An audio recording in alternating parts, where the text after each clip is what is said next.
Ok, bonjour à tous, ici c'est Serge Kakinenbe du 3xw.jisutime.com. Bienvenue à mon canal éducatif, le Trading Wall Street TV. Et ici on est à une conférence blockchain et crypto. Et voilà les membres ici du JustTime. Donc moi vous connaissez déjà Sergio. Là vous avez le deuxième Sergio. Voilà. Là vous avez Benjamin. Et ici vous avez David. Voilà, donc ça c'est des personnes avec qui je suis déjà depuis plus d'1 an, qui étaient avec moi en consultation, ainsi de suite. Et maintenant ils sont aussi en train de trader. Et c'est avec eux qu'on fait le crypto rapport ici en espagnol. Et là on est venu ici à la conférence blockchain. Ici et même à Madrid, donc on est mercredi 15 novembre, donc vous voyez le samedi, mais là comme ça vous voyez exactement ce que nous on est en train de faire. On vient participer aux événements, c'est une longue conférence de 5 heures, mais voilà, le crypto, le bitcoin, ainsi de suite, tout ça c'est le futur, donc on doit être dedans, ok. Donc là maintenant on va passer au crypto rapport et on se retrouve la semaine prochaine et regardez les vidéos durant la semaine, et avec eux chaque vendredi on fait le crypto informe, et donc voilà, ok. Bon allez, ciao à tout le monde, voilà. Nos despedimos, ok, hasta luego, ok, ciao, bye. Bon non, bye pour eux, mais moi vous me retrouvez tout de suite après dans le crypto rapport, ok? Allez, à tout de suite, ciao. Esta charla que daré estará más enfocado para la gente, os gustará más a quienes tenéis o invertís en criptomonedas o tenéis la intención. Ok, donc voilà, maintenant ici on est à la capture vidéo et on va directement commencer notre crypto rapport. Donc vous connaissez exactement, enfin vous savez exactement ce qu'on est en train de faire, comment est-ce qu'on va faire, comment ça va se dérouler. On va regarder, on va faire les deux grandes rubriques que l'on a. La première rubrique, ça va être la rubrique exactement des performances. On va commencer par les performances vu que c'est très court. On va regarder la performance des cryptos au niveau du crypto maps. On va regarder ce qu'est encore le ranking des cryptos, leur capitalisation de marché, etc. Et puis directement, on va voir quoi? On va directement aller aux articles. Donc, on va faire ça en deux parties. Donc, bien, vous avez vu l'intro, vous avez vu exactement ce qui s'est passé. Donc, je recommande toujours à tout le monde de s'intéresser à tout ce qui se passe au niveau du blockchain et de tout ce qui est le Bitcoin, Ethereum, tous les altcoins et ainsi de suite, parce que vous voyez vraiment que ce sont des choses qui sont là pour rester. Donc, maintenant, on va rapidement aller au programme. Donc, comme je vous l'ai dit, on va commencer d'abord par faire le ranking des cryptos. Et puis ici, comme vous voyez, là, c'est encore des articles que je viens de recevoir, là, il n'y a pas longtemps. Et donc ça va être inclus la semaine prochaine, parce que je n'ai pas vraiment eu le temps de les étudier, de faire des recherches autour de ces articles-là. Mais ici, donc, vous voyez le programme, hein. Donc, lorsqu'on va aller à la partie directement donner les news, vous voyez que premièrement, on va commencer par tout ce qui est Bitcoin. Bien sûr, c'est la crypto la plus connue. Donc, on va regarder tous ces articles ici. Sachez bien que tout ça, vous allez l'avoir dans le lien de description. S'il n'y a pas assez, ben, vous me demandez un mail et je vous l'envoie par email ou par n'importe quel autre moyen. Et on va s'intéresser dans une première partie dans tout ce qui est Bitcoin. Et ensuite, on va regarder tout ce que pensent les banquiers et les grosses institutions internationales. Ça va être une partie. Et dans la deuxième partie, on va s'intéresser à tout ce qui se passe au niveau des cryptos, surtout du Bitcoin, au niveau global. Donc vraiment, on va voir si c'est accepté, si c'est pas accepté, qu'est-ce qui se passe, les régulations en cours et ainsi de suite. Tout ce qui s'est passé au niveau d'événements fintech, blockchain et ainsi de suite. Donc ça, c'est la partie globale. Et ensuite, après, vous voyez bien qu'il y a pas mal d'articles. Je crois qu'il y en a une soixantaine. Et après, ben, pour finir, on va regarder quelles sont les fraudes, donc les grosses fraudes qui ont été commises au niveau du Bitcoin et des cryptos. Et après, on va terminer avec tout ce qui est altcoins. Et dans les altcoins, j'inclus aussi tout ce qui est blockchain. Ok, donc vous voyez qu'on a un solide programme, on a beaucoup de choses. Donc moi, vu que j'ai le temps de bien étudier chacun des articles, ce que je vais faire, moi, je vais vous donner chacun, enfin tous ces articles, vous allez les avoir, vous, dans la description de vidéo. Nous, on va citer les articles, on va citer réellement les grands titres et je vais amener un petit mot pour dire en gros quel est le contenu, quel est l'impact, et pas mon opinion, mais réellement ce que moi je vois et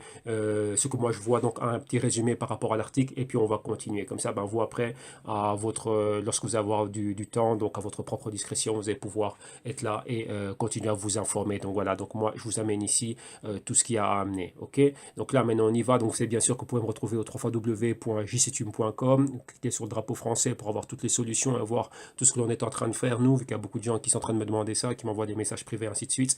Donc vous savez exactement que vous pouvez me retrouver là. Et voilà tout ce qu'il y a avec. Donc maintenant, on va commencer d'abord par quoi? On va regarder le crypto maps. Donc on va regarder qu'est-ce qui s'est passé au niveau global, qu'est-ce qu'il y avait vraiment au niveau des cryptos. Vous savez qu'il y a eu beaucoup de choses, surtout avec le Bitcoin. Là, on va y revenir. Non, bon, en attendant que le chart ici se charge, on voit que la capitalisation marché totale des cryptos maintenant a dépassé les 230 milliards, donc c'est très grand. Et le dernier et le volume dans les dernières 24 heures a été de plus de 10 milliards. Et ça, c'était pour des performances en 24 heures. Et là, maintenant, on va regarder qu'est-ce qui s'est passé durant la semaine. Donc, oui, aujourd'hui, on est samedi 18 novembre. Et on va regarder ce qu'il y a eu durant toute la semaine passée, donc depuis le 11, depuis samedi 11 à maintenant samedi 18. Et puis, bien sûr, après, durant la semaine, c'est bien que du 18 au 25, on fait tous les jours, on fait une crypto différente afin qu'on ait et que je puisse aller bien en profondeur dans tout ce qui est trading, ainsi de suite. Bon, ici maintenant, qu'est-ce qu'on voit? On voit qu'il y a une très forte montée au niveau du quoi? Du Bitcoin durant la semaine et du Bitcoin Cash. Donc rappelez-vous qu'à un moment donné, on est en train de voir une corrélation négative, hein. Donc le Bitcoin est en train de monter, Bitcoin Cash descendre, mais depuis ce qui s'est passé, l'annulation du Segwit, de X et ainsi de suite, on a vu une montée du Bitcoin Cash et une descente du Bitcoin normal, on va dire. Mais qu'est-ce qu'il y a? Vous voyez que là, si on prend la performance dans, à la semaine, et on voit bien que qu'est-ce qui est en train de se passer, ben, vous voyez bien que là, tout, c'était une grosse montée. Donc en gros, tout est super vert. Donc vous voyez, Bitcoin a monté, Bitcoin Cash a monté, Ethereum ici, vous voyez que ça a monté, Ripple ici, une bonne montée. Il y a eu des très bonnes news, donc on va regarder ça dans l'aparté. Comment dirais-je, lorsqu'on va regarder les altcoins, vous voyez Neo ici a super bien monté. Neo, j'avais un trade sur Neo. Si vous avez suivi l'émission de la semaine, je disais que Neo, c'était une entrée exactement, si je dis pas de bêtises, c'était à 29 ou 30 pour aller directement au 35 et ça s'est passé parfaitement. IOTA aussi est très bien monté. Ici, Zcash aussi, le BitConnect, vous voyez XLM, tout ce qui est monté. Donc Litecoin aussi, Dash aussi, Quantum aussi. On a quoi? EOS et Omisego. Donc vous voyez, en général, ça a vraiment été, et Monero ici aussi. Donc vous voyez qu'en gros, ça a été une très bonne semaine pour les trades des cryptos et ainsi de suite, surtout les cryptos principales. Ben voilà, c'était, comme on dit, du easy money. Ok, donc voilà. Donc ça, c'est le CryptoMaps. On a vu le CryptoMaps. Maintenant, on va aller où? On va regarder le World Coin Index, donc on va voir un peu l'indice de tous les coins, qu'est-ce qui est en train de se passer, le ranking, donc on va vraiment s'intéresser à ça. Et vous voyez qu'à notre grande surprise, la crypto qui occupe la première place maintenant, c'est quoi? C'est le Bitcoin Cash. Donc vous voyez qu'il y a beaucoup de pourparlers dernièrement, on va le voir lorsqu'on va regarder les altcoins en fin d'émission, on va voir exactement tout ce qui est en train de se passer et tout ce que l'on pense au sujet du Bitcoin Cash. Et vous voyez ici qu'on a le Bitcoin Cash ici en tête, numéro 2 le Bitcoin. Et donc vous voyez quoi? Donc vous voyez ici, hein, si je suis en train de reparler de ce qu'était cette corrélation négative, elle était vraiment ici. Donc vous voyez que lorsqu'il y avait la montée du Bitcoin Cash, Bitcoin est en train de descendre, descente du Bitcoin Cash, montée du Bitcoin, le Bitcoin Cash était ici, vu qu'il y a eu un gros spike là, super haut, au-delà des $2000 là. Et vous voyez là que quand le Bitcoin Cash a recommencé à descendre, mais bien sûr en restant haussier, dans une tendance haussière, mais il y a eu ce fort pullback. Mais qu'est-ce que vous avez? Le Bitcoin a commencé à monter. Et vous voyez maintenant, ils vont un peu dans des directions opposées, hein. Donc ici, vous voyez que le bas du Bitcoin Cash, c'était le haut du Bitcoin. Et là, ça a commencé un peu à descendre de manière horizontale. Et Bitcoin Cash aussi, bon, ça remonte, mais pas très fort. Donc, on voit qu'il y a vraiment une corrélation négative entre les deux. Donc, c'est pas mal. Mais en gros, la tendance reste haussière. Donc, vous voyez que ça ne va pas prêter à confusion. Vous voyez que lorsque nous, on est en train de trader, comment dirais-je, à court terme, en une journée, 2 journées, 1 heure, quelques heures, 4 heures, on peut voir ces corrélations-là très fortes, donc on peut vraiment en tirer avantage. Vous voyez. Au lieu de, par exemple, de mettre tout mon argent dans le Bitcoin Cash, ben voilà, je vais mettre 50% dans le Bitcoin Cash et 50% dans le Bitcoin, et voilà, et comment dirais-je, et profiter, comment dirais-je, des deux opérations. Et donc, ça me permet d'avoir une bonne diversification, ok? Et donc, de diversifier mon risque. Donc, après, qu'est-ce qu'on a? Ethereum au numéro 3, NIO au numéro 4, qui était très bien monté, Litecoin numéro 5, Ripple numéro 6, Dash numéro 7, Ethereum Classic numéro 8. Ripple a eu des très bonnes news, des choses très fortes qui sont en train de se passer avec le Ripple. Donc, c'est vraiment quelque chose de très bon.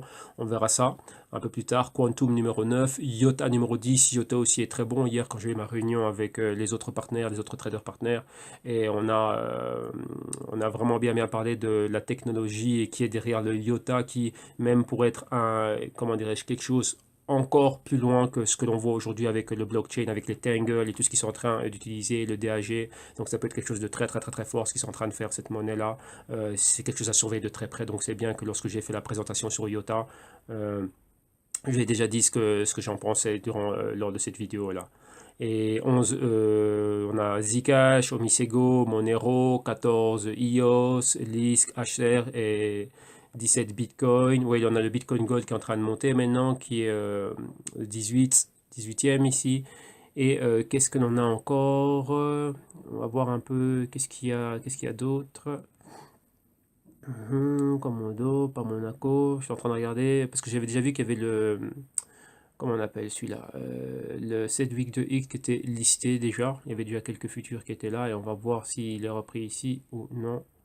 Voilà, il est là, oui, 81e ici, B2X, oui, qu'il a déjà été listé. Pour le moment, on va dire ça c'est un prix futur, hein, vu qu'il n'est pas encore là. Donc, ceux qui voudraient le trader, si jamais il va sortir, donc ouais, déjà le prix qu'il a. Et là, on va regarder pas mal d'articles dessus parce qu'il y a beaucoup de choses. Ouais, entre parenthèses, il était suspendu, mais maintenant, il y a certains exchanges et certaines personnes qui disent que bah non, que ça va se poursuivre et que ça viendra quand même. Normalement, c'était le 16 qu'on devait voir ça, mais bon, voilà. Donc, vous voyez qu'il est déjà listé.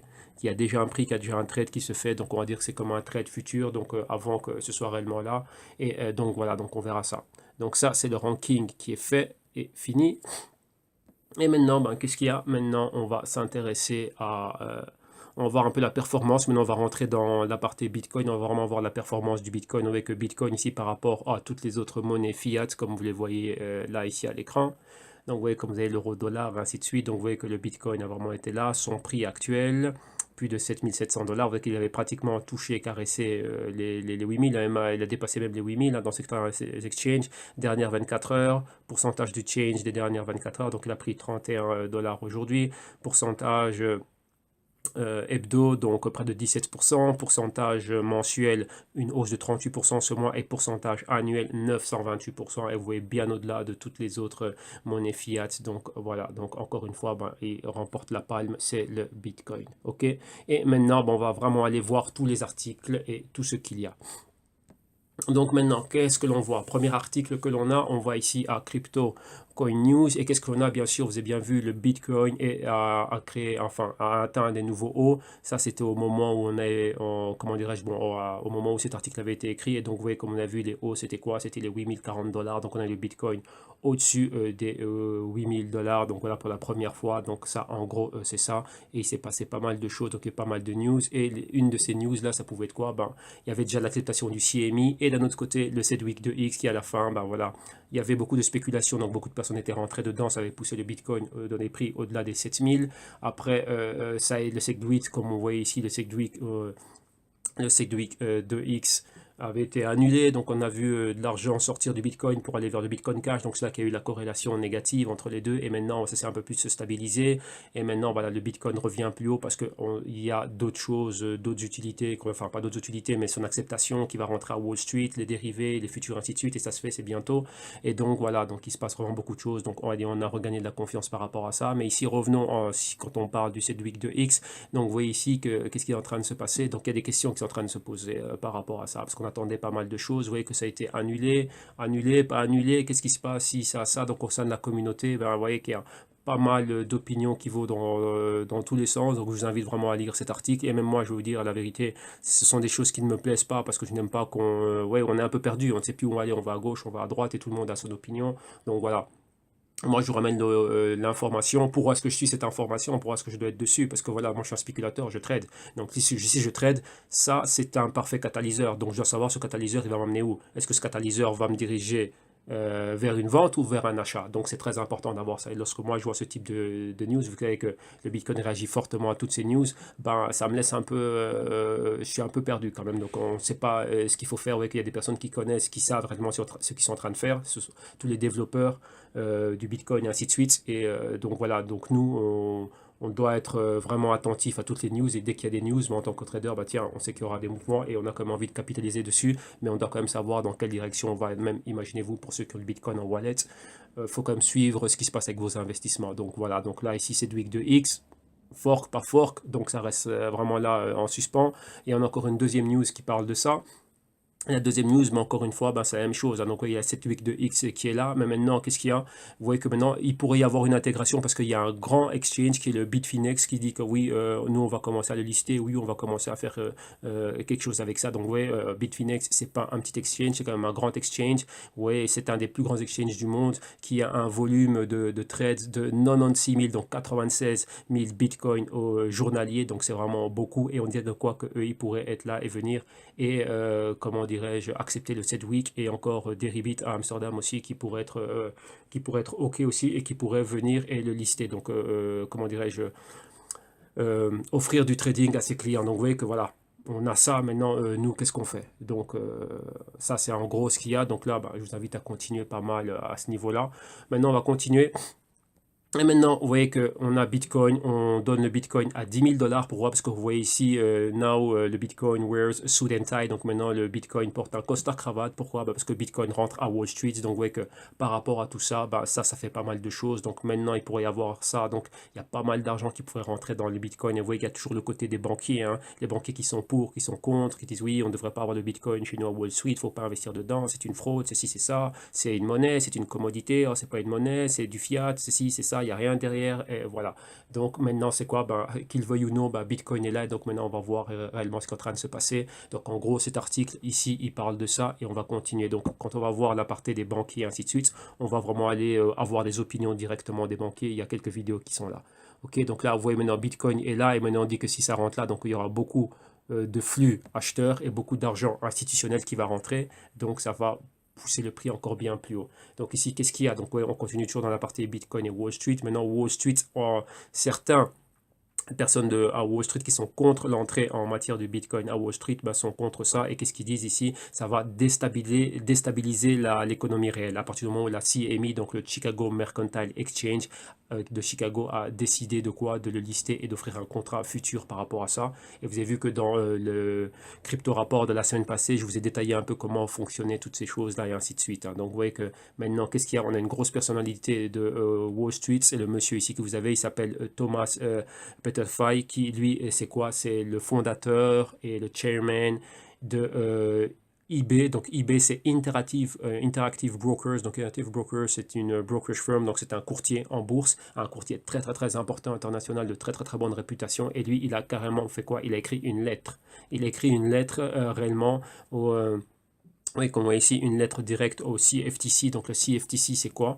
Pour vous donner les sigles, vous avez comment? Le CFTC, c'est le Commodity Futures Trading Commission. Donc vous voyez que maintenant, Bitcoin va avoir un contrat futur. Futur comme quoi? Comme futur sur le gold, sur le silver, sur le oil, donc le cru et ainsi de suite. Ça se passe au CFTC. Et maintenant, vous voyez, le Bitcoin va avoir un contrat futur, donc entre parenthèses, listé comme une commodité. Mais vous voyez que le settlement, donc le règlement, c'est quoi? Lorsqu'il y a un contrat futur sur le pétrole, lorsque le contrat arrive à son échéance, voilà, le prix, il est fait, vous payez le prix et on vous livre vos barils de pétrole. Mais ici, non, le CFTC et le CME, on dit que le contrat futur qu'ils vont faire sur le Bitcoin, une fois que le contrat arrive à échéance, donc on va dire on est au 18, si l'échéance c'est samedi prochain, au samedi prochain, le prix auquel sera le Bitcoin, vous allez recevoir des dollars et non un Bitcoin dans votre wallet. Donc vous voyez, c'est ça. Et là maintenant, lui, il se plaint, il a écrit ça. Pourquoi? Parce qu'il dit qu'on ne devrait pas mettre... Oui, le CFTC est aussi là pour faire des clearances, donc s'assurer que tout le monde a payé, que tout le monde va recevoir son ci et son ça, donc son pétrole ou son or ou quoi que ce soit. Et il dit qu'on ne devrait pas mélanger les cryptos avec des choses de l'économie réelle. Et pour lui, à cause de la volatilité et de la nature sauvage du Bitcoin, on va dire ça comme ça, ça pourrait dérégler pas mal de choses et on n'est pas prêt encore à pouvoir opérer dessus et à introduire cela dans Wall Street. En gros, ce serait ça, qui ne se soit pas, comment dirais-je, tradé et géré aux mêmes endroits que l'on gère des choses réelles, parce que pour lui, Bitcoin n'a pas une assez longue historique et c'est une trop grande acceptation. Et on peut comprendre ce qu'il dit lorsqu'on compare. On ne peut pas comparer le Bitcoin à l'or, à l'argent et au pétrole et à d'autres commodités, le soja, le riz, le cacao et ainsi de suite, qui sont là depuis que la Terre existe, quoi. Donc en gros, hein, ouais. Donc vous comprenez un peu la chose. Donc pour lui, beaucoup trop d'incertitudes et il n'aime pas ça. Donc voilà, donc ça c'est quelqu'un qui est contre, mais maintenant il peut rien y faire, c'est là maintenant. Maintenant, on va aller à autre chose, toujours restant dans ce côté-là. Il y a dans le côté institutionnel, Wall Street et ainsi de suite. Donc vous voyez que maintenant il y a beaucoup d'investisseurs qui vont être là. Vous avez bien vu qu'il y a eu toujours beaucoup de hacks, donc beaucoup de personnes se sont fait voler de l'argent dans les wallets. Vous voyez les problèmes qu'il y a eu au niveau des exchanges et des trucs pareils. Donc quand je dis voler au niveau des wallets, c'est quoi? C'est dans la route, hein. Donc imaginez-vous, vous sortez de chez vous, entre chez vous et le métro, on peut vous agresser. C'est ce qui se passe ici. Les hackers, ils font ça. Lorsque votre argent, vos bitcoins vont voyager depuis votre wallet pour aller à l'exchange, dans cette route-là, c'est là qu'on peut les hacker, c'est là qu'on peut les voler ou carrément rentrer dans l'un de vos comptes si on a vos logins et être là en train de vous voler cela. Les investisseurs de Wall Street le savent. Donc, qu'est-ce qu'il y a maintenant? Ils se disent, qu'est-ce qui va pouvoir stocker nos coins si on a des holdings directement sur le véritable sous-jacent, donc dans ce cas-ci, le bitcoin et non les dérivés. Qui c'est qui va pouvoir nous garantir, comment dirais-je, la sécurité de ces coins? Et là maintenant vous avez un grand exchange qui est Coinbase qui maintenant veut offrir un service aux investisseurs institutionnels, vu qu'ils savent maintenant que l'argent va rentrer dans les bitcoins, et il va offrir ici, comme vous voyez, les custodial storage services, donc un service de stockage et vraiment donc voilà, un service de stockage vraiment adapté à toutes ces personnes-là. Mais bien sûr, ça demande énormément de gros sous. Et donc, vous voyez que le CEO de Coinbase est vraiment en train de, de parler de ça. Il dit qu'il y a plus de 10 milliards d'argent institutionnel qui va rentrer dedans, qui est en train d'attendre et qui a envie d'aller quelque part. Et il veut vraiment que ça rentre dans le Bitcoin. Et donc, voilà, eux, ils vont être là pour commencer à profiter de cela. Et comme ils disent qu'ils vont commencer à faire des dépôts minimum. Donc, il faut des investissements minimum sur le Bitcoin de 10 millions. Ouais, donc 10 millions. Et payer quoi? Donc, ouais, ouais, avoir un, ouais, comme on dit ici, les clients doivent déposer un minimum de 10 millions et doivent payer 100 000 de setup fee, donc 100 000 d'entrée pour avoir accès au service et minimum, ils vont garder tout ce que tu veux comme crypto, mais à partir de 10 millions. En dessous de 10 millions, ben, on ne te regarde même pas. Donc vous voyez que là, c'est vraiment terrible. Et après, ici, vous voyez qu'ils auront 10 points base à payer, donc 0,10% de frais mensuels sur la valeur des coins et des tokens qu'ils auront gardés dans le système. Donc vous voyez que là, c'est vraiment ce qu'on appelle big money. Et donc voilà, donc ça c'est ça. Donc vous voyez exactement ce qui se passe. Donc là, c'est Wall Street. Voilà ce qui est en train de se passer là-bas. Et là, c'est le service qu'offre Coinbase. Donc, vous voyez que cette entrée en matière, il y a beaucoup d'argent qu'il est en train d'attendre et ça va arriver dans le Bitcoin maintenant. Maintenant, on va regarder autre chose. Là, je ne vous ai pas pris une vidéo, on ne va pas la regarder pour ne pas faire trop long. Mais vous voyez ici que vous avez d'autres investisseurs qui sont en train de parler, d'autres analystes. Et là, ici, c'est à Bloomberg. On parle du Bitcoin. Donc, que les holders, donc ceux qui ont du Bitcoin à long terme, ils vont vraiment faire pas mal d'argent, enfin même beaucoup d'argent selon cet analyste. Pourquoi? Parce que maintenant, il y a cette entrée en matière du Bitcoin directement à Wall Street, donc il y a beaucoup d'argent qui va être là, qui va rentrer dedans, donc il fait il fait des analyses là-dessus et il explique le pourquoi et le comment. Donc là, la vidéo ici, je vais vous l'inclure dans la section de description de vidéo, donc vous avez déjà vu toute la liste qui était là, donc voilà exactement tout ce que vous allez avoir. Et donc voilà, maintenant on continue. On va à autre chose. Et maintenant, qu'est-ce qui se passe? Toujours en parlant du Bitcoin et tout ce qui est en train de se passer, il y a quelque chose de pas mal qui vient. Et maintenant, c'est quoi? On est en train de parler des IFO, donc Initial Fork Offerings. Donc, vous connaissez les ICO, donc les ICOs, Initial Coin Offerings. Et maintenant, il y a les IFO, Initial Fork Offerings. Donc, maintenant, qu'est-ce qu'on va faire? Avant d'avoir une bifurcation, on va déjà préminer quelques coins et déjà faire une anticipation à cette bifurcation. Donc, ça va être un nouveau produit à être là, à commencer à trader et encore une nouvelle manière de lever des fonds avec des cryptos.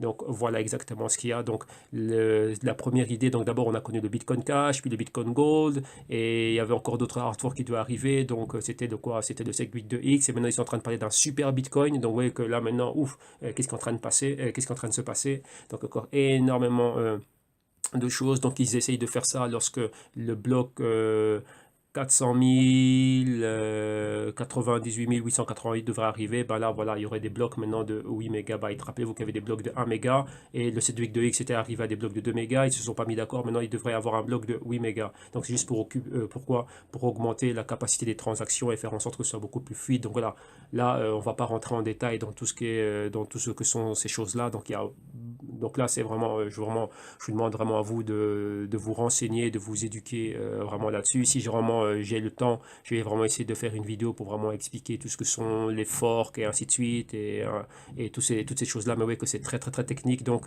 ça ne peut pas être compris vraiment rapidement enfin expliquer rapidement, donc ça va être des longues vidéos parce que c'est très technique et bon voilà, le degré de perception et de compréhension de chaque individu est différent, donc ma manière d'expliquer ne peut pas spécialement être la bonne. Vous voyez que moi je suis quand même très speed, donc voilà, c'est très speed, voilà, moi c'est vraiment le côté trading et tout ce qui se passe avec. Je fais les crypto-rapports parce que avoir un rapport, savoir ce qui se passe au niveau des médias, c'est important. Je ne vais pas investir dans quelque chose dans lequel je ne sais pas ce qui se passe, donc voilà, donc je vous fais profiter de mon travail d'investigation que je fais pour moi-même. Et donc là, ben voilà, donc là, vous aussi, vous pouvez en profiter. Mais le côté fork, ainsi de suite, c'est très, très, très technique. Et donc voilà.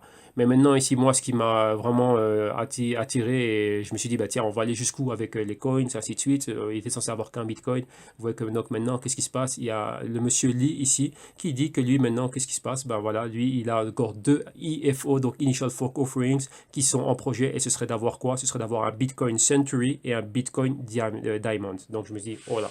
Là, on va aller jusqu'où? On va voir combien de Bitcoin à la fin. Donc, vous voyez que là, ça commence à faire gros, ça commence à faire beaucoup. Bon, moi, personnellement, je vous dis clairement, je m'en fous. Tant que je peux avoir un dérivé là-dessus, qui a de la volatilité, que je peux le trader et que je peux capitaliser dessus, ben, c'est parfait. Mais vous voyez qu'à la fin, ouf, ça devient terrible, quoi. Donc, voilà. Là, vous avez ça. Maintenant, on continue, on a encore un autre article. Et maintenant ici, qu'est-ce qui se passe? Ouais, le gros débat desquels on était tout le monde en train de parler au niveau de Bitcoin Cash et au niveau du Bitcoin. Et vous voyez que réellement pour beaucoup de personnes en gros c'est quoi? C'est que le Bitcoin Cash pour certaines personnes est bien plus fidèle à l'idée originale qu'avait Satoshi Nakamoto, ou les personnes qui sont Satoshi Nakamoto, qui sait, qui sait. Voilà, donc ici vraiment il y a quand même il y a vraiment beaucoup de choses qui sont réellement en train de se passer, et l'un des développeurs ici du Bitcoin, qui était monsieur Gavin Andresen, ben voilà, il explique vraiment son point par rapport à ça. Mais en gros c'est ça, c'est que maintenant vous voyez que il y a eu, vous voyez que le Bitcoin Cash maintenant vous avez vu qu'il est au top. Vous avez bien vu qu'il y a, comment dirais-je, bien plus de personnes qui maintenant se rendent, enfin, en gros, au sein de la communauté, qui disent que donc le Bitcoin Cash réellement c'est le véritable Bitcoin et qu'on devrait réellement aller avec et non le Bitcoin. Donc, vous voyez ici, comme vous voyez ici, lui aussi il a contribué au débat du Bitcoin contre le Bitcoin Cash. Donc, c'est un débat qui continue. Donc, ça, vous devez le savoir. Donc, vous voyez que cette news là, qu'est-ce qu'elle a? C'est quelque chose de bon, c'est quelque chose qui est en train de nourrir nourrir ce que l'on voit. Maintenant, moi, lorsque j'interprète ça, je dois traduire ça en probabilité et en euh, probabilité d'opération à succès. Donc moi, quand je vois ça, c'est quoi? Ça vient renforcer le côté corrélation négative. Donc au plus il y aura ce débat, au plus réellement on va avoir une corrélation négative qui va se passer entre les deux, vu que les deux coins ne vont jamais aller ensemble dans la même direction. Bien sûr, elles vont être très acceptées, le Bitcoin pour les ICOs et ainsi de suite, mais vraiment ça va être des forces très très très opposées. Donc ça va être la guerre entre les bons et les mauvais, et le bien et le mal, entre parenthèses on va dire ça comme ça. Qui est le bon, qui est le mal, bon on s'en fout, mais la chose est que voilà, nous, lorsque l'on voit ça, du moins moi, je dois savoir comment capitaliser, et je vois que ça c'est là pour alimenter donc cette dissociation et cette corrélation négative entre les deux. Comme vous avez vu, le Bitcoin d'un côté et le Bitcoin Cash va continuer, et donc ça va créer des opportunités de trade. Donc vous voyez que là c'est ce que moi je dois en tirer. Donc voilà le pourquoi je dois savoir ce qui est en train de se passer, parce que moi je dis bah tiens, cette corrélation va continuer, donc lorsque je vais voir des mouvements, je vais pouvoir diversifier mon risque et augmenter mes probabilités de succès lorsque je fais des opérations. Donc voilà, cet article-là, lisez-le, c'est très très très intéressant. Et maintenant, qu'est-ce que l'on a? Un petit problème ici avec le Bitcoin. Vous voyez qu'il y a eu plus de 700 millions, une valeur de 700 millions de dollars qui sont bloqués. Donc il y a pourquoi dû à 115 000 transactions de Bitcoin qui n'ont pas encore été confirmées. Donc il y a 700 millions qui sont là comme ça en train de voler dans l'air. Et ça, c'est dans le dernier mois, donc dans les derniers 30 jours, il y a eu cela. Donc, vous voyez exactement ce qui s'est passé. Et donc, ça, c'est vraiment quelque chose de terrible. Donc, imaginez-vous, si vous faisiez une transaction lorsque le Bitcoin était à 7500, qui est descendu à 6400, la valeur de ce que vous avez envoyé, qui n'est pas arrivé, qui est allé lentement. Donc là, vous voyez que ça prête énormément à confusion. Et surtout, enfin, pas à confusion, c'est très gênant d'avoir ce genre de choses. C'est censé être bien d'aller rapidement. Alors maintenant, imaginez-vous, ça vient encore remettre de l'huile sur le feu lorsqu'on parle du débat Bitcoin Cash. Donc, vous voyez que ce sont des choses qui peuvent être là, et donc vous voyez qu'à part après on vient encore rajouter le 7/8 donc vous voyez qu'il se passe vraiment beaucoup de choses par rapport à tout ça, et donc voilà. Et comme vous voyez ici, une personne est en train de, enfin pas qu'on parle, mais maintenant qu'est-ce qui se passe? Est-ce que le Bitcoin est sous attaque? Est-ce qu'on essaye vraiment de tuer le Bitcoin, d'en terminer avec lui et de mettre le Bitcoin Cash devant et encore d'autres choses? Donc maintenant, voilà, ça on ne le sait pas. Mais maintenant, les choses elles sont là et on est en train de les voir, on voit les volumes, on voit tout ce qui est en train de se passer. Donc vous voyez que nous aussi, lorsqu'on est en train de regarder ces genres de choses, lorsqu'on est en train d'analyser cela, voilà, il y a une répercussion et on doit être au courant de ce genre de choses. Et personnellement, moi je ne vois pas que ça m'arrive. Donc vous voyez, c'est pour ça que depuis un bon bout de temps, depuis que j'ai fait des gros gains et que j'avais encore du Bitcoin, quand je dis du Bitcoin, mais c'est-à-dire un montant vraiment important dans les wallets, et que je vois tout ça, je suis content de ne rester qu'avec ce qu'on appelle, de rester vraiment qu'avec que de trader qu'avec les CFDs, avec les dérivés et ainsi de suite, parce que je n'ai pas tous ces problèmes de exchange, ainsi de suite. Comme je le dis et je le répète, j'opère avec pas mal de brokers, donc j'ai mon argent placé dans différents brokers, mais ça fait que quoi? Ça fait que au moins c'est des brokers qui étaient là avant tout ce buzz, on va dire, hein. Donc j'avais déjà des opérations avec eux, des transactions qui se passaient sans problème, et lorsque je vois tous les problèmes qu'il y a avec les exchanges, que si ça, à la fin, non, vous voyez que là, c'est là où je dis merci au côté classique de n'être pas rentré dans le trading et dans la finance que par le Bitcoin, mais d'avoir déjà été là avant.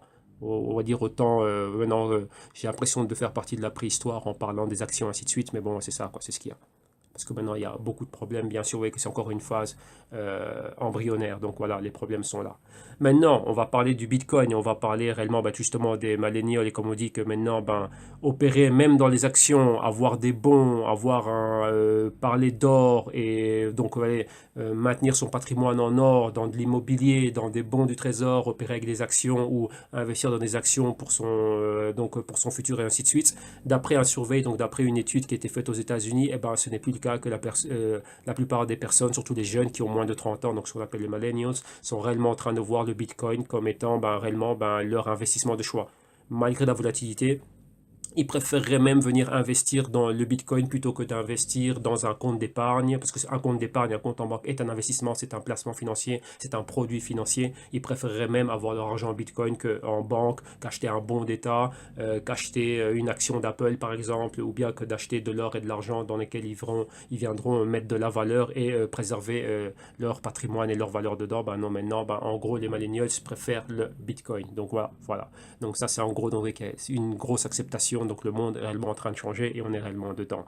Donc voilà, ça c'est ça. Maintenant, pour compléter cet article, il y a encore un autre article ici qui nous parle de quoi? C'est qu'il y a un grand investisseur qui dit que d'ici 2040, il n'y aura pas un monde sans Bitcoin. C'est-à-dire qu'il y a des enfants qui vont être nés maintenant et qui, eux, n'auront toujours et n'auront connu que le Bitcoin. Et ça, c'est le CEO de Earn.com et c'est M. Balaji Srinivasan qui dit cela. C'est un grand venture capitaliste. Il est en train de parler de ça. Et donc, ouais, en gros, c'est ça. C'est que tout le monde qui est âgé de moins de 30 ans n'aura pratiquement connu que le Bitcoin. Vous voyez, comme il dit ici... donc ça peut être de l'or, ça peut être d'autres choses, mais ici c'est quoi? C'est que pour vraiment venir et préserver son capital à long terme, vous voyez, comme l'ancien surveille, enfin l'article précédent le disait, maintenant ce sera quoi? Ce sera le Bitcoin et rien d'autre. Donc vous voyez que même moi, lorsque j'opère des actions, vous voyez que voilà, à la base mon canal était dédié à tout ce qui était investissement, donc Trading Wall Street, donc ça veut tout dire. Non, il y a eu beaucoup de plus de clients, même la plupart des clients que j'ai maintenant moi ici à Madrid avec lesquels on opérait des actions. Donc leur portefeuille a complètement changé. Ils sont passés d'opérer, d'avoir des opérations de couverture pour leur or physique, ainsi de suite, directement en Bitcoin. Donc ils ont des portefeuilles avec plus de 10-15 cryptos dedans et peut-être 2, 3, 4 actions qui sont, on va dire, en relation avec le secteur technologique. Donc vous voyez bien tout ce qui est en rapport avec le blockchain, ce qui va arriver. Donc comme on va voir des Mastercard, Visa et ce genre de compagnies, Microsoft, et tous ceux qui sont en train de développer du AI et du FinTech et du Internet of Things, recherche et développement et ainsi de suite. Donc ces compagnies technologiques et le reste c'est fini, peut-être Apple parce qu'Apple nous donne des bons retours, mais voilà, ils sont vraiment complètement et tous passés à quelque chose de pratiquement à plus de 80% tous les portefeuilles maintenant que j'aide à gérer avec les clients eux-mêmes, ce sont tous des portefeuilles spéculatifs basés sur les cryptos. Donc ils en ont et en wallet et en dérivé pour la couverture, donc voilà, donc là vous voyez que c'est gros. Donc voilà, donc ça vient appuyer cela. Et maintenant, on continue. Et qu'est-ce que l'on a encore? On a encore autre chose ici, c'est quoi? C'est que maintenant, vous voyez que le Bitcoin, sa grosse acceptation, ce qui est en train de se passer, qu'est-ce qui se passe? C'est quoi? C'est qu'il y a un grand, comment dirais-je, les distributeurs automatiques de billets, maintenant, qu'est-ce qui se passe? Ils sont en train de supporter maintenant le Bitcoin. Donc ça, c'est quelque chose de très, très, très fort. Et là, maintenant, on appelle ça les ATM machines. Et ici, maintenant, c'est la marque Hyosung qui est venue et qui a, dû à une grosse demande du Bitcoin, a décidé de le rendre bien plus accessible et de permettre aux personnes de pouvoir en acquérir quand ils veulent, où ils veulent, 24/24. Ils ne savent pas le faire à partir d'un ordinateur ou quoi que ce soit, ils peuvent aller, et afin d'avoir une trace physique de cette transaction, ils peuvent aller directement le faire au distributeur automatique. Et ça, c'est un projet qui a commencé en Corée du Sud de la compagnie Hyosung, et voilà. Hyosung, pardon, et donc voilà, donc la compagnie a décidé de le faire, et maintenant a commencé à placer des ATM, donc des distributeurs automatiques qui vous permettent d'acquérir comment dirais-je, du Bitcoin. Et comme ils disent, c'est quoi? D'abord on commence par la Corée et après ça va aller vers le reste du monde. On voit qu'il y a l'acceptation, il commence à avoir de plus en plus d'utilité, donc ça commence à être là, et donc vous voyez que les cryptos elles sont là pour rester. Donc voilà, c'est un truc très grand, il y a une grosse acceptation et ça commence à se proliférer vraiment à une vitesse phénoménale. Et là, on continue. Maintenant, quand on parle toujours du Bitcoin, on parle toujours de beaucoup de choses. On a vu ce qui est en train de se passer. Donc là, on a vu tout le côté Bitcoin. Maintenant, ici, on va rentrer dans les banquiers. Que pensent les banquiers? Mes chers amis, les banquiers, c'est les amis de mon industrie. et on va voir vraiment qu'est-ce qu'il pense. Donc vous voyez qu'il y a toujours ce côté pour et ce côté contre. Donc maintenant on va voir en gros qu'est-ce qui est en train de se passer. Maintenant on va commencer avec ici le numéro 1 qui dit qu'une bulle, tout simplement, une bubble pour le Bitcoin. Et il dit que le Bitcoin, sa vraie valeur, d'après ses analyses, d'après tout ce qu'il fait, lui la vraie valeur du Bitcoin est 100 $. Et ça c'est un banquier japonais, c'est monsieur Katsunori Sago, qui est le CIO, donc le Chief Investment Officer à la Japan Boss Bank. Il dit que pour lui, il ne veut pas rentrer dans le Bitcoin maintenant parce que le Bitcoin, c'est une bulle qui, comme il dit bien, elle est pire que la .com. Rappelez-vous, dans un des crypto-rapports, je vous ai montré exactement le parallèle entre pourquoi est-ce qu'on parlait de la bulle .com et sa relation avec la bulle, entre parenthèses, la bulle du Bitcoin. Et donc là, voilà, je vous ai démontré ça à l'aide de graphiques. Et pour lui dire que même si le Bitcoin est au 8040, qu'il a fait des super hauts à 8040, la vraie valeur du Bitcoin pour lui est que 100 $.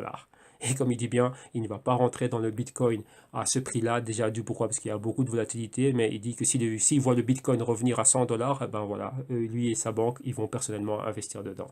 Donc voilà, un banquier, pour lui, Bitcoin, bulle.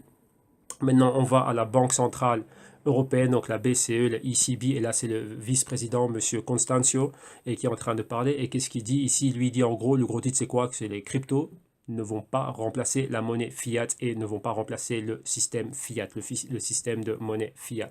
Et donc là, il s'exprime pourquoi. Il dit que des so-called private cryptocurrencies, donc les ces soi-disant crypto-devises, elles ne vont jamais donc priver, donc elles ne vont jamais être au-delà, elles ne vont jamais être au-devant, elles ne vont jamais substituer ce qu'on appelle le general money, donc ça ne va jamais être, comment dirais-je, la future monnaie que l'on va employer donc dans le système, donc ça ne va pas remplacer le système fiat. Donc voilà en gros ce qu'il était en train de dire, et pour lui, c'est ça ne va jamais remplacer le fiat, donc il n'y a pas besoin d'aller plus loin. Donc là vous avez ce qu'il dit, l'opinion d'un banquier, un banquier central ici de la BCE à Francfort, qui dit que non, crypto, pas de monnaie, pas de système là-dedans. Donc ça c'est son opinion. Maintenant on va continuer. Ça c'est un monsieur duquel je vous en parle souvent, vous l'avez souvent vu, c'est le milliardaire Novogratz, qui était un gestionnaire de hedge fund. Il gérait un hedge fund basé avec une stratégie globale macro, donc vraiment aller vraiment dans le monde, marché émergent, tout ce qui est en train de monter, ainsi de suite, donc vraiment un fonds spéculatif. Et lui, qu'est-ce qu'il dit? Lui, rappelez-vous qu'il allait venir monter son fonds crypto pour début 2018. Il voulait un fonds de 500 millions de dollars pour opérer sur les cryptos, notamment le Bitcoin et autres crypto-monnaies, les ICOs, ainsi de suite. Et dans ces 500 millions de dollars, lui-même va mettre 150 millions de ses propres fonds là-dedans. Donc il a déjà l'argent, et maintenant les 350 millions restants, il veut les avoir d'ici fin 2017 afin que son fonds soit opérationnel pour début 2018. Et qu'est-ce qu'il dit? Rappelez-vous ce qu'on a vu au début lorsqu'on parlait de l'acceptation de maintenant le Bitcoin dans Wall Street. Il dit que big money is coming to Bitcoin very soon, donc real soon. Donc il y a beaucoup d'argent qui va arriver à Wall Street, beaucoup d'argent de Wall Street qui va rentrer dans le Bitcoin, et il exprime son point et ainsi de suite et tout ça. Donc vous voyez exactement tout ce qu'il est en train de dire. Et même rappelez-vous qu'il y a eu, il a répondu aux commentaires de Jamie Dimon, qui est le CEO de JP Morgan Chase, en lui disant exactement, en le qualifiant de quelque chose de pas très joli, enfin, tout en restant diplomate avec, vous savez bien, avec la rhétorique que ce genre de personnage peut avoir. Et donc voilà, donc il explique vraiment tout ce qu'il est en train de voir et quelle est sa vision pour lui du Bitcoin. Et voilà, ici tout justement, comme il a dit à Bloomberg, son fonds de 500 millions, il va faire un crypto hedge fund, qui va investir que dans les cryptos, dans les ICOs et tous ces trucs, et dans les compagnies qui sont, qu'il n'y a pas que les cryptos, hein. Il y a les ICOs aussi qui sont là, et aussi les compagnies qui sont derrière, donc les compagnies qui opèrent dans le blockchain, les fintech, ainsi de suite. Donc c'est des choses pas mal. Donc notamment, je vous l'ai déjà démontré dans une des crypto-rapports, quand on voit la montée des cryptos, vu que pour miner, il faut des cartes graphiques puissantes, et un des grands créateurs de ces cartes graphiques-là, c'est Nvidia. Et Nvidia était à 100 $, ou je ne sais pas combien, et maintenant a dépassé les 200 $. Donc vous voyez que c'est encore un autre trade que l'on a vu. J'en avais parlé, je vous l'avais montré lors d'un des crypto-rapports. Et donc voilà, donc vous voyez que comme je vous disais, il va mettre 150 millions de sa propre poche, et les 350 millions, il veut les avoir pour janvier et commencer son fonds en 2018, enfin commencer à opérer là. Donc il y a vraiment beaucoup de choses qui sont en train de se passer. Donc il y a beaucoup de choses. Ah oui, et comme il dit que maintenant il parle que d'ici 5 ans, ce qui dit que toute la capitalisation de marché de toutes les cryptos pourrait atteindre les 5 trilliards. Et il dit que même ouais, les 5 trilliards, et maintenant on est en train de faire ça. Donc vous voyez qu'on est dans les 200, près des 200 milliards maintenant. Si vous prenez le Bitcoin qui est à 128 milliards, 130 milliards, et si ça continue à monter, donc vous voyez, vous rajoutez tous les autres coins, donc on est près de cela comme ils disent ici, on est près des 200 milliards. Alors maintenant, s'il y a ça, vous rajoutez sa projection avec tout l'argent qui va rentrer dedans, bah, comme il dit, ça pourrait atteindre très facilement les 5 trilliards. Donc c'est quelque chose de très grand. Pour vous donner un peu des idées, le marché des bons, c'est un marché qui est aux alentours de 160 trilliards de dollars. Le marché des actions, c'est 150 trilliards de dollars. Ça, c'est pour ce qui est le bond market, donc le marché des dettes d'État, les bons. Le marché des actions, c'est plus ou moins la moitié. Donc c'est des 60 à 70 trilliards qu'il y a dedans. Et des trucs comme le Forex aussi qui sont super grands, qui ont des volumes quotidiens de 6 trilliards et des choses pareilles. Donc voilà, que des 4 trilliards, ouais, entre 4 et 6 trilliards. Donc ouais, que c'est énorme. Ok. Donc imaginez-vous tout l'argent qui va rentrer dedans. Et donc voilà, si vous savez faire les choses correctement, ben, vous aussi, vous allez pouvoir avoir votre part du gâteau. Voilà, donc ça c'était pour ce monsieur-là. Maintenant, vous voyez ici encore pas mal d'autres choses. Et là, rappelez-vous le CME qui va lister le Bitcoin, ainsi de suite. Donc ici, vous voyez que vous avez le CEO du CME lui-même qui explique que le futur sur le Bitcoin va arriver à Wall Street. Pourquoi? Pour la deuxième semaine de décembre. Donc c'est dans moins d'un mois. Ça va être là, c'est fait. Donc cette vidéo aussi, je vous la laisse, vous allez la voir. Et maintenant, qu'est-ce qu'il y a encore? Une autre vidéo ici de YouTube qui parle de quoi? Est-ce que les régulations sont... Est-ce qu'il faut réguler le Bitcoin? On voit qu'on est vraiment en train de parler de ça, donc par rapport à tout ce qui est en train de se passer. Et ça, c'est en rapport avec ce que l'on voit qui va se passer à la CME maintenant que le Bitcoin va arriver dans Wall Street. Donc là, on va enlever ça. Donc vous voyez, on reste dans le côté Wall Street. Maintenant, on retourne à voir un autre banquier. Et ici, vous avez ses propres mots. C'est monsieur Jean-Claude Trichet, qui était l'ancien, on va dire, gouverneur, président de la Banque Centrale Européenne, donc la BCE. Et maintenant, c'est monsieur Mario Draghi. Et lui aussi, il est en train de parler de ça. Mais lui, voilà, c'est le côté cryptocurrency qui sont dangereuses. Pour lui, c'est plus dangereux que utile. Donc, vous voyez que là encore, c'est des opinions de banquiers centraux et ainsi de suite et tout ce qui est en train de se passer. Et donc là, voilà, vous avez son opinion et vous allez avoir ses propres mots. Donc, cette vidéo aussi va être inclue. OK, donc là, maintenant, on continue. Et qu'est-ce que l'on a ici? Maintenant, ici, on a tout le côté banque centrale. Et maintenant, qu'est-ce qui est en train de se passer? Ouais, là, c'est un peu plus technique. Donc là, je vais expliquer ce qui est en train de se passer. Ce qui se passe maintenant, on dit que la nouvelle politique que sont en train d'adopter les banques centrales va avoir un effet déflationnaire sur les coins et principalement le Bitcoin. Pourquoi? Parce que la politique monétaire dans laquelle nous sommes aujourd'hui a eu un effet d'inflation, ce qui fait que voilà, ça a permis de créer cette bulle. Et pourquoi? Parce que maintenant, vous voyez que les banques centrales ont des taux d'intérêt qui sont très très très bas.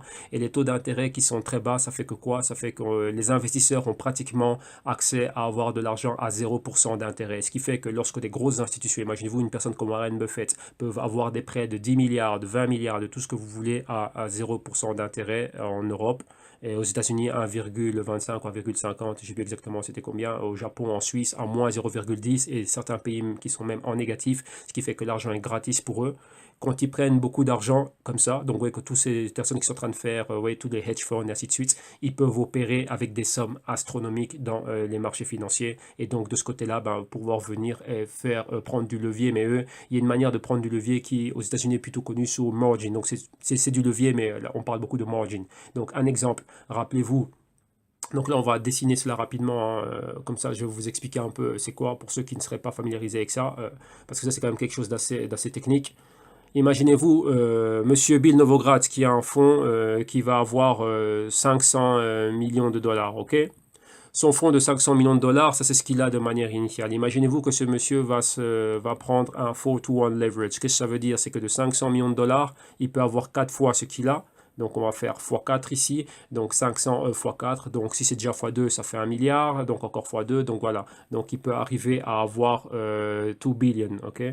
Donc ici, on va mettre ça comme ça. Donc il peut finir par avoir 2 milliards. Et en ayant 2 milliards, il peut commencer à aller opérer. Donc vous voyez qu'il a pris un leverage de 4 à 1. Mais maintenant, cet argent-là, d'où il vient? Cet argent-là, ben, eux, qu'est-ce qu'ils vont faire? Ils peuvent aller demander à une banque comme JP Morgan Chase de leur ouvrir une ligne. JP Morgan Chase fait partie du réseau de la Fed, donc du Federal Reserve System. Et via cela, en déposant leurs 500 milliards à JP Morgan et utiliser JP Morgan ou Goldman Sachs, par exemple une autre banque, comme étant leur prime broker. Donc oui, ce sont des brokers pour des grosses institutions. Eh ben, eux, vu que ces banques-là font partie du système de la Fed, ils peuvent aller emprunter l'argent qui reste. Hein. Donc ouais, ils vont déposer 500 milliards ici et on va leur ouvrir une ligne de compte, donc un compte courtier, donc un compte en ligne pour pouvoir trader, je veux dire pour broker, pour pouvoir trader de 2 milliards. Mais les 1,5 milliards d'où ils viennent, eh bien, ils viennent de la Fed et qui leur a prêté, entre parenthèses, cet argent-là à 0% d'intérêt. Ça, ce serait pour l'Europe, hein, avec la BCE et la Fed. Maintenant, si je ne dis pas de bêtises, on est à 25 points bas, ils avaient augmenté, je crois qu'on est à 1,50.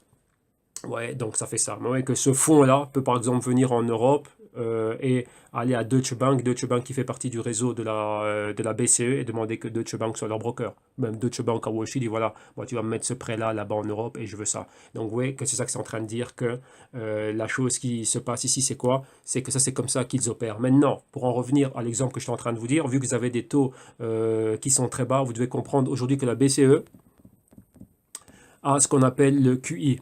Donc QI, c'est Quantitative Easing. Le Quantitative Easing, qu'est-ce que ça fait? C'est qu'ils ont un programme de rachat d'actifs financiers, donc principalement des bons, des actions et des bons corporatifs. 90 milliards, je dis bien milliards ici, par mois. Donc ils achètent tout ça par mois. Et pour 2018, ils ont dit qu'ils voulaient passer de 90 milliards à 60 et que pour la fin 2018, ils allaient avoir un programme de 30. Donc, ce qui fait qu'ils vont en acheter moins. Si j'en achète moins, même la Fed aussi va faire ça aux États-Unis, ils vont arrêter de supporter les marchés. Vous voyez que cette hausse que vous voyez dans les marchés, même ces rendements des yields, donc les taux d'intérêt des bons sont en train de baisser, vous voyez que c'est une valeur inversement proportionnelle, enfin une valeur contraire. Donc, si le pourcentage de rendement du bon baisse, ça veut dire que le prix nominatif du bon est en train, comment dirais-je, d'augmenter et maintenant il pourrait avoir l'effet contraire. Donc on pourrait voir le pourcentage des bons monter et le prix du bon baisser. Pourquoi? Parce qu'ils vont commencer à le vendre, vu qu'eux ils en ont beaucoup aussi, ils commencent à remettre tout ça sur le marché, qu'ils commencent à vendre, donc ils en achètent moins, ils vont commencer à vendre ce qu'ils ont et s'ils vendent ce qu'ils ont, il y aura plus de demandes que d'offres et donc là ça va avoir un effet inverse. Donc qu'est-ce que ça veut dire l'effet inverse que ça va avoir? Ça veut dire que quoi? Les taux d'intérêt lorsqu'ils sont bas, ça booste l'économie, tout ce qui est les prêts, etc.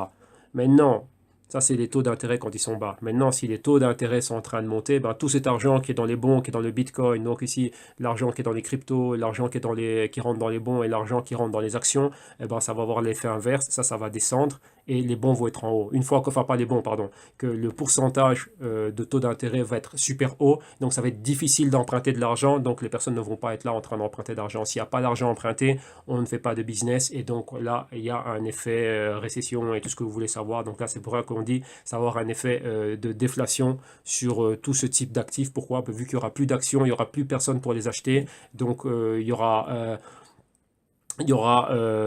pas assez de demandes et il y aura trop d'offres pour ces bons. Et qu'est-ce que ça va faire? Ben, tous ces prix-là vont commencer à chuter. Donc, ouais, donc là, vraiment, j'essaie essayer de vous l'expliquer de manière très, très, très simple. Mais là, c'est ce dont on est en train de parler ici. Donc, les politiques monétaires des banques centrales et vont pouvoir avoir cet effet-là sur les cryptos, vu que maintenant, comme vous voyez qu'il y a beaucoup d'argent institutionnel qui est en train de rentrer dans le Bitcoin et ces personnes opèrent de cette manière-là, n'opèrent jamais avec leur argent. C'est toujours sur base de levier. C'est pour ça qu'ils peuvent en acheter en grande quantité et lorsque ça monte, eh ben, ils récupèrent ce qu'ils sont en train d'avoir. Donc, avec les gains qu'ils sont en train de faire, ben, ils peuvent directement repayer les intérêts quand il y en a et les très peu d'intérêts auxquels on est aujourd'hui. Donc, maintenant, si cette politique change, ils n'auront plus accès à de l'argent gratis. Et donc, ils vont chercher un autre actif ou essayer de liquider ce qu'ils ont. Et lorsqu'il n'y a pas assez de demande et que vous mettez beaucoup trop d'actifs à un moment donné, ça va mettre de la pression et les prix vont baisser. Et notamment aussi le prix du Bitcoin aussi va baisser. OK? Donc ça c'est un mécanisme, mais là ça a à voir vraiment avec l'économie, macroéconomie et tout le tralala. Bon voilà, donc là vous devez le savoir aussi que ça peut être un des catalyseurs, on peut voir des fortes corrections dans tout type d'actifs et ça le Bitcoin n'est pas à l'abri de cela. Et maintenant on va continuer encore voir encore autre chose ici, et qu'est-ce que l'on a? Et là, maintenant, on continue encore avec un autre investisseur qui parle un peu de tout le côté que le cash n'a jamais été le gold et le Bitcoin non plus. Donc là, c'est une personne qui est en train de donner son opinion. Et donc, ouais, ici, il y a des personnes qui sont en train de venir et qui sont là en train d'en parler. Et ça rentre encore dans le débat du Bitcoin Cash, le gold et Et qu'est-ce qu'il faut commencer à utiliser? L'or normal, et, enfin l'or physique et ainsi de suite. Et le gros débat, c'est quoi? C'est que le Bitcoin n'est pas de l'or. Ouais, Bitcoin, not digital gold. Pourquoi? Rappelez-vous que je vous parlais qu'il y avait beaucoup de personnes. Déjà, quand il y avait le lancement du Bitcoin Gold, qui disait que le Bitcoin, ouais, c'était comme l'or digital, c'est ce que voulait le créateur Satoshi Nakamoto, que l'or est miné, le Bitcoin aussi est miné, donc ouais, un peu les parallèles, là. Donc là, je l'ai toujours longuement expliqué. Et il y a beaucoup de personnes qui disent que non, que c'est faux, que c'est archi faux, que le Bitcoin ne sera jamais de l'or, et comme le cash aussi, enfin, le Bitcoin ne sera jamais de l'argent, et le Bitcoin ne sera jamais du cash. Donc c'est ça en gros que veut dire l'article. Et là, bah, il est en train d'expliquer tout son point pour dire qu'il ne faut pas confondre le Bitcoin avec une monnaie fiat. Rappelez-vous, on a vu le banquier, M. Constancio, qui a dit que non, ça ne va jamais remplacer la monnaie fiat. Et d'un autre côté aussi, c'est que le Bitcoin ne va jamais remplacer l'or physique. Et donc voilà, donc il y a des avis qui sont pour et des avis qui sont contre. Et il dit que voilà, que le Bitcoin n'a aucune histoire, n'a rien du tout, ça ne remonte pas depuis l'or. Et maintenant, si maintenant on bâche le Bitcoin, donc on dit que le Bitcoin ce n'est pas ça, bah, est-ce que le Bitcoin Cash pourrait être cela? Donc vous voyez qu'il y a encore beaucoup de problèmes. Et vous voyez ici encore, ça revient encore avec la chose, hein, c'est que le Bitcoin Cash, c'est la véritable version de ce que devrait être le Bitcoin. Donc vous voyez que le débat encore continue, il y a encore beaucoup de choses. Donc là, voilà quoi. Donc là, pour ceux qui veulent être là et qui veulent aller plus loin là-dedans, bah, je vous invite réellement à venir et à lire cet article et vraiment avoir et continuer réellement, comment dirais-je, cette lecture. C'est un débat qui est intéressant, ça va vous amener loin, mais bon, voilà quoi, donc il faut voir de tout. Maintenant, on va continuer encore avec un autre banquier, un banquier d'investissement. Ici, c'est le CEO de Morgan Stanley, qui est une banque d'affaires comme Goldman Sachs. Donc voilà, c'est les deux plus grandes banques d'affaires qu'on en a maintenant aux États-Unis. Et là, c'est Monsieur James Gorman que vous avez ici à l'image. Et qu'est-ce qu'il dit? Bitcoin, par définition, est spéculatif. Donc, comme vous voyez maintenant, l'utilité, oui, non, non, le prix auquel il est. Donc là, vous savez que moi, je spécule sur le Bitcoin. Et comme il dit, quand on a vu un actif qui monte plus de 700% en un an, par définition, c'est une spéculation. Vous voyez, parce que on n'a pas l'habitude d'avoir ce genre de rendement. Il n'y a pas réellement de fondamentaux. Ce n'est pas comme iPhone, enfin, c'est pas comme Apple qui crée des iPhones, des iPads, et ainsi de suite. On a des fondamentaux chaque trimestre, donc chaque 13 semaines, ils viennent publier quelque chose pour dire, bah tiens, on a fait ça, ça, ça, ça, ça, on a gagné ça, ça, ça, ça, ça. Notre pourcentage de croissance est d'autant, on a autant de cash, on a remboursé nos dettes, on a ça, ça, ça comme argent, on a mis ça là-dedans, ça là-dedans, ça là-dedans, ça là-dedans. Et dans les bénéfices, merci à vous les investisseurs, ben voilà vos dividendes. Bah non, avec le Bitcoin, on n'a pas ça. Donc, vous voyez que le fait d'avoir autant d'argent qui rentre dedans, voilà, il devrait peut-être avoir beaucoup plus d'argent dans Tesla ou de l'argent dans, je sais pas moi, Amazon ou de l'argent dans Starbucks parce qu'ils vont sortir un nouveau cacao, latte, je ne sais pas quoi, qui va être du goût de beaucoup de personnes. Donc, ah tiens, un fort engouement, mais l'engouement pour lui qui est derrière le Bitcoin, bah pour lui, bah non, ce n'est pas réel, ça n'a aucun impact sur l'économie réelle. Donc, ça, c'est un véhicule d'investissement spéculatif et avec lequel bah, on peut faire d'énormes gains. Donc, ça, ouais, comment dirais-je, il n'oublie pas cet aspect-là, mais pour lui, ben voilà, c'est juste de la pure spéculation. Donc là, il en donne son avis. Et je pense que j'avais déjà une vidéo, ouais, c'est une longue vidéo quand même, une vidéo de plus d'1 heure, où il était en train d'en parler lui avec Jimmy Dimond et monsieur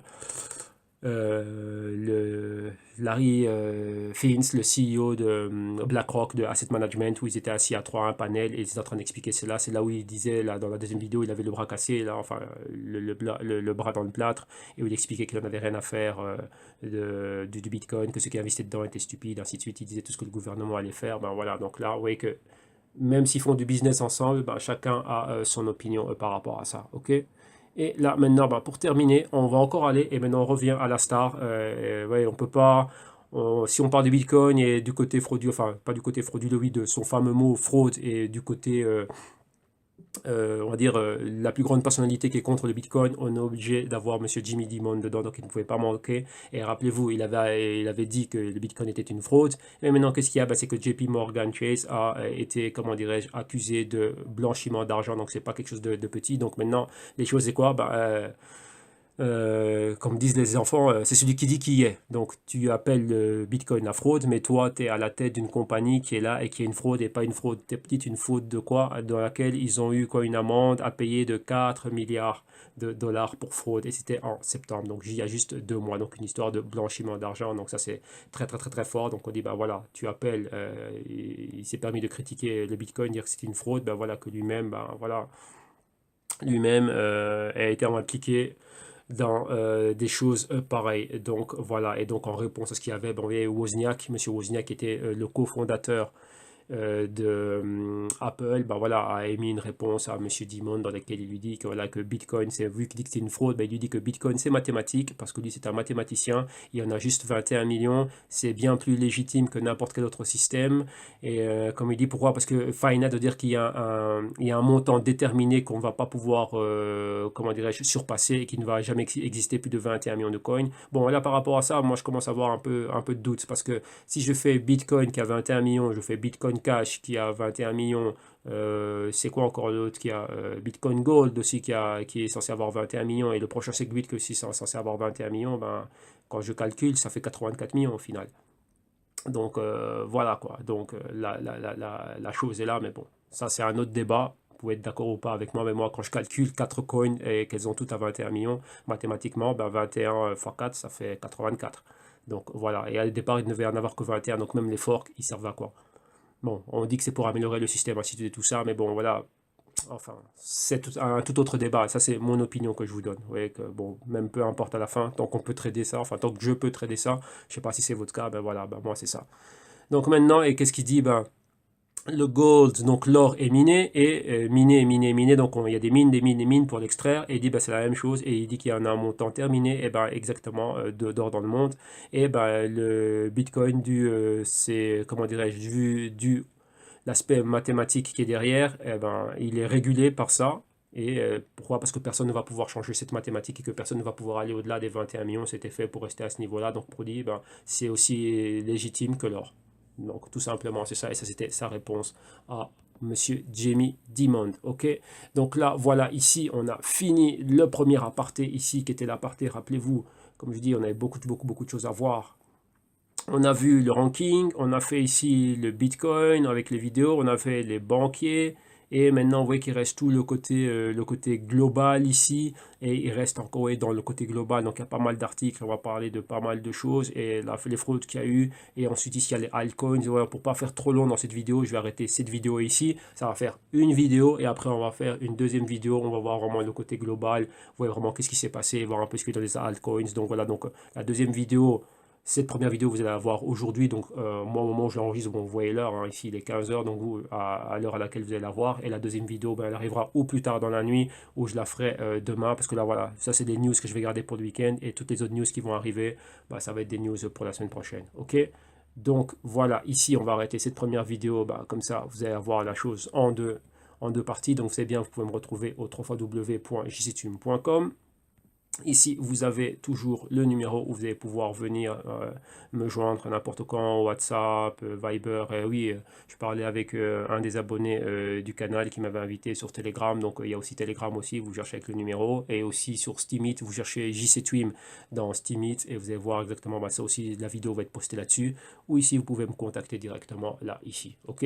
Donc, voilà, nous, on va se retrouver à la prochaine vidéo. Donc, elle va arriver ce soir ou demain dimanche, où vous l'aurez au même moment que les autres. Donc, les samedis, on fait les crypto rapports, les news et les perfs. Dimanche, demain, il y aura le Bitcoin trading, ça va être là. Il y aura l'Ethereum et Dash trading. Il y aura le Neo et Litecoin. Mercredi, c'est Iota et Ripple. Et jeudi, le Zcash et Monero. Donc là, on fait le trading avec ça. Ok, donc la deuxième partie, elle va arriver durant la semaine. Enfin, pas durant la semaine, elle va arriver ce soir ou demain, quand j'aurai le temps de la faire, parce qu'il y a encore beaucoup de travail. Et donc, voilà. Donc, première partie finie. Et il y aura la partie numéro 2 où on va regarder le côté global et les autres coins. Ok?